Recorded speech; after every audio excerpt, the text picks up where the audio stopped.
छावडे कोण उशीर झाला? अहो दवाखान्यात गेली. दवाखान्यात गेली होती? काय म्हणले डॉक्टर?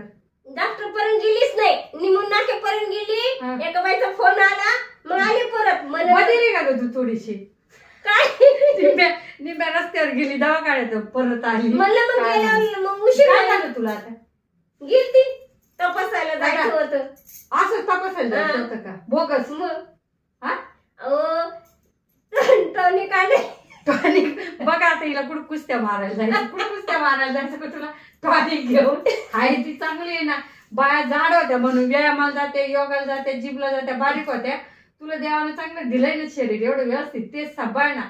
कशाला टॉनिक आणि माणी घेते? वेळेवर खात जाय, फक्त वेळेवर खात जाय. मग गेलीच नाही, बायांचे फोन चालत मारी पळून अर्ध्या रस्त्यात. काय तुझं टॉनिक कोण देणार होतं? नाही म्हणलं सरकारी मध्ये फुकट भेटत, मग 10 रुपयाचं केस पेपर काढावं, मग औषध घ्यावं असं ठरवलं. फुकट भेटत म्हणून काही घ्यायचं का? गरज नसताना घ्यायचं.